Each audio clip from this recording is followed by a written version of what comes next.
నా పేరు రామోజీ ఇమ్మానియల్, రాష్ట్ర మాల మహానాడు నేషనల్ ప్రెసిడెంట్ను.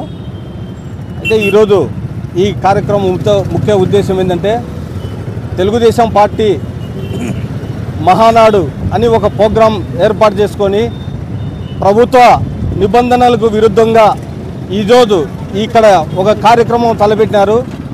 అలాగే ఈ కడప నడిబొడ్డున ఉండే డాక్టర్ బాబాసాహెబ్ అంబేద్కర్ గారి విగ్రహానికి పసుపు తోరణాలు కట్టి, పసుపు జెండాలు కట్టి డాక్టర్ బాబాసాహెబ్ అంబేద్కర్ గారిని అవమానపరుచున్నారు. ఇది మేము సహించలేని విషయము.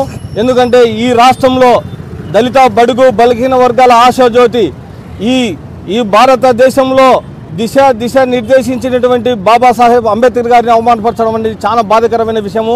వెంటనే ఈ తోరణాలు ఈ జెండాలు తొలగించాలా. తొలగించకపోతే ఈ ముఖ్యమంత్రి పర్యటనను మేము అడ్డుకుంటామని కూడా ఈ సందర్భంగా తెలియజేస్తున్నాము. అలాగే ఏదైతే ఇక్కడ తోరణాలు కట్టినారో దీనికి సహకరించిన లోకల్ ఎంఆర్ఓ మీద, అలాగే కమిషనర్ మీద, కలెక్టర్ మీద SC/ST అట్రాసిటీ కేసు సెక్షన్ 4 నమోదు చేయాలని ఈరోజు రాష్ట్ర మాల మహానాడు తరఫున డిమాండ్ చేస్తున్నాము. ఇది తొలగించకపోతే మళ్ళీ చెప్తున్నాము, సీఎం పర్యటనను ఖచ్చితంగా అడ్డుకుంటాము. ఈ యొక్క మహానాడు తీవ్రంగా మేము వ్యతిరేకిస్తాము.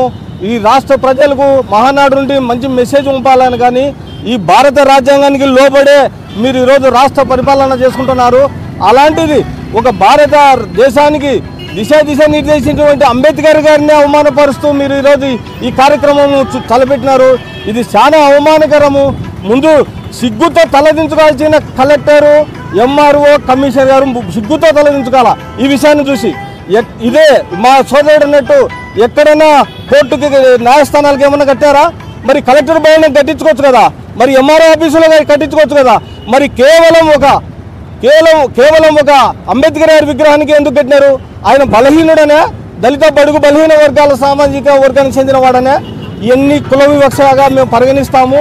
వెంటనే ఈ తొలగించకపోతే నువ్వు మహానాడు జరుపుకోలేవని కూడా ఈ సందర్భంగా తెలియజేస్తూ జై భీమ్.